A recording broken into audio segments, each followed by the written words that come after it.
Hello and welcome to French Fried Trains, everyone. It's Sunday, September 8, 2019. I had already been out most of the morning rail fanning, and those trains were featured in my previous video. Now we were looking at this yellow signal indicating a train meet. Fortunately, soon an autorack train came and slowed down on the main line. Unfortunately, though showing it was recording at the time, my phone never saved the video. But luckily, as you can see here, the signal went lunar right behind him, so not all was lost. There was another train coming.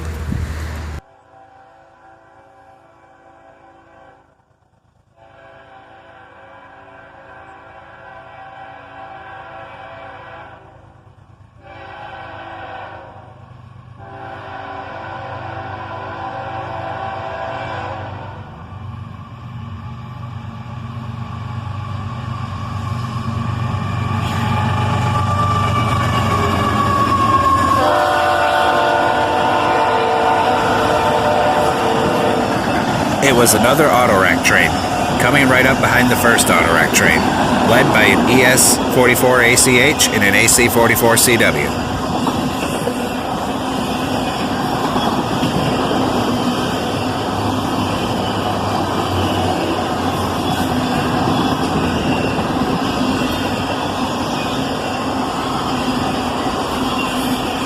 By the time this one had arrived, there was headlights coming northbound down in the siding, and the first autorack train had taken off and was out of here, so he is able to maintain speed.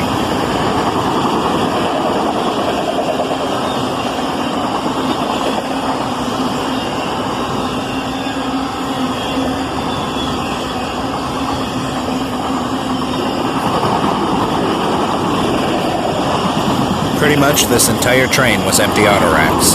The autorack train before it was mostly loads.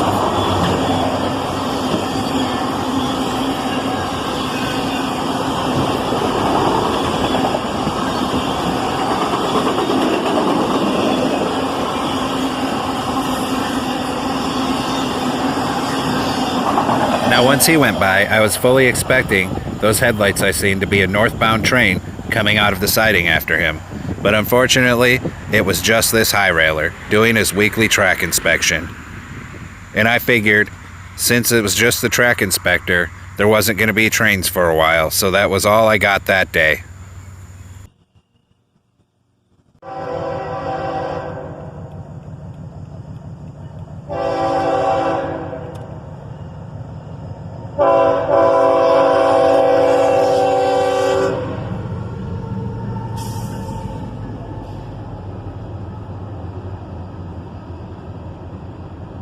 Now this train was the next day on Monday. I was going to the gas station and happened to be at the stop sign of the intersection, right by the train crossing here, when the gates dropped. There was no time to do anything else, so I pulled around the corner and recorded them from the car. It was a nice catch though, with a BNSF unit leading. The leader is an ES44C4, and trailing we have an SD70 Mac. Nice power on this train.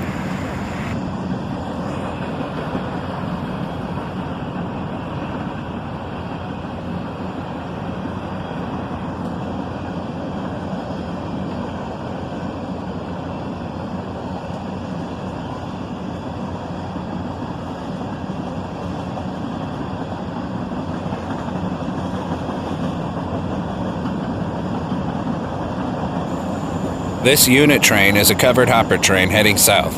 I'm unsure what it was actually carrying.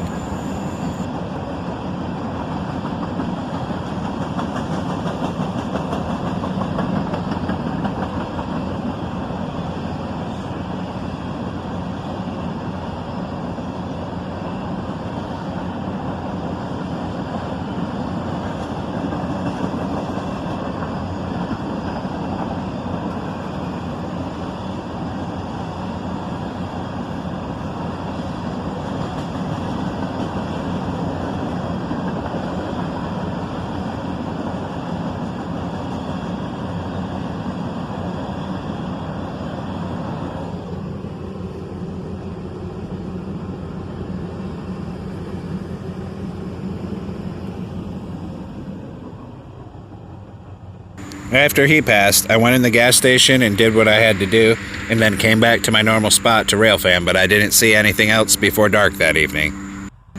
Now this one's a couple evenings later at our normal spot.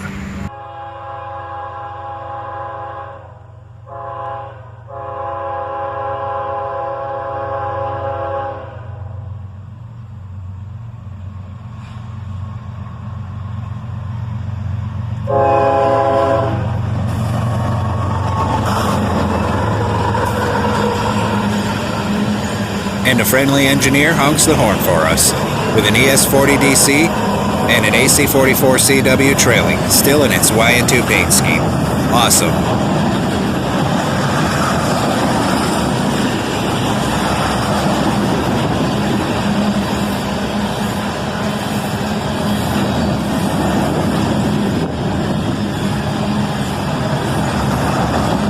I'm not entirely sure which train this was, but judging from all the steel, this was probably Q509, daily mixed freight, heading south.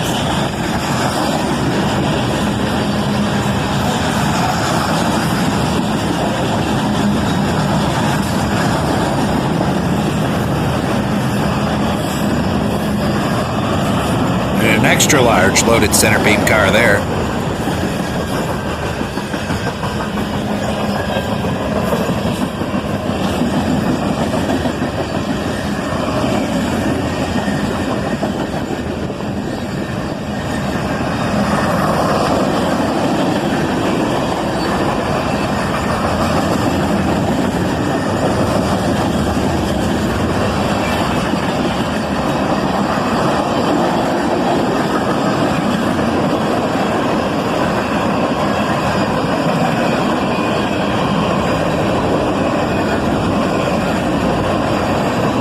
While he didn't have any distributed power units on, he was still a pretty big train.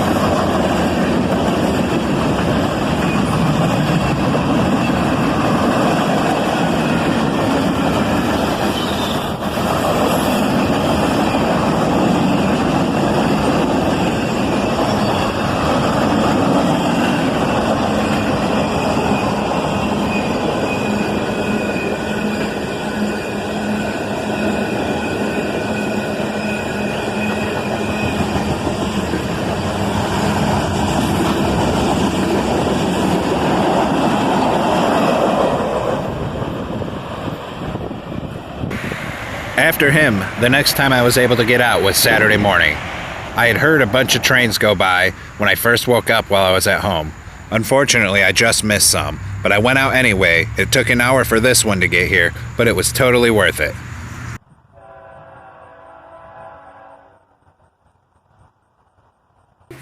As he was approaching, I saw a patch of orange.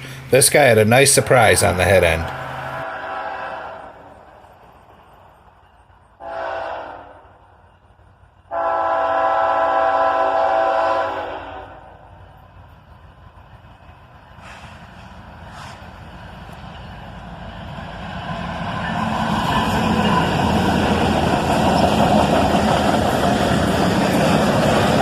Four locomotives, led by an ET44AH and an SD43, originally built for the seaboard coastline. Behind them is a pair of freshly painted Indiana and Ohio locomotives, a short line near here. I figure CSX must have been delivering them because I've never seen their locomotives on these rails before, but it was an awesome, unexpected catch.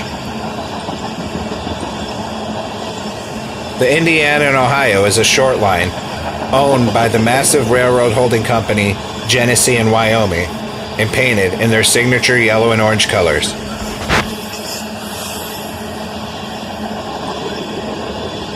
Now at this point I was figuring this was just a long tanker train, but it would turn out it was just a huge cut of tankers on a manifest train. And this train has one more surprise in store.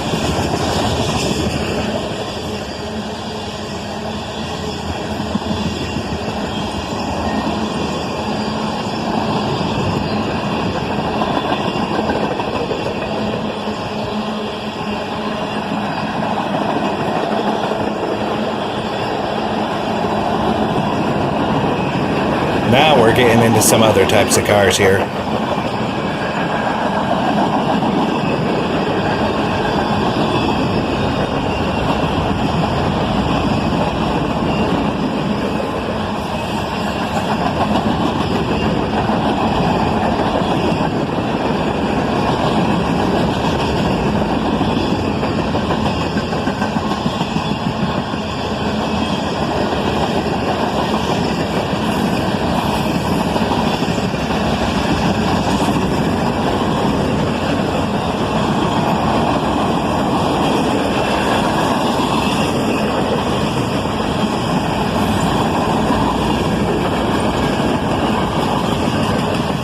Even a large cut of uncovered steel coils on this guy.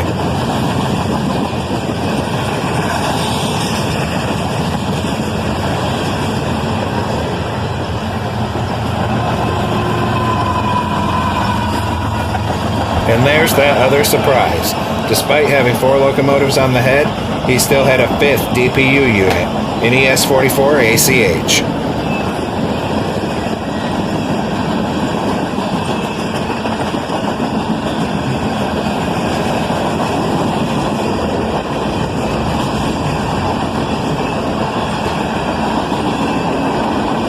I just love how the sky looks above this train.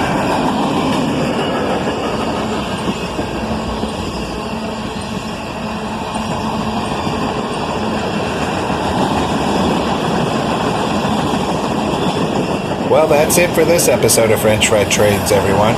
Stay tuned for more. Thanks for watching. Don't forget to hit that subscribe button and have a great day.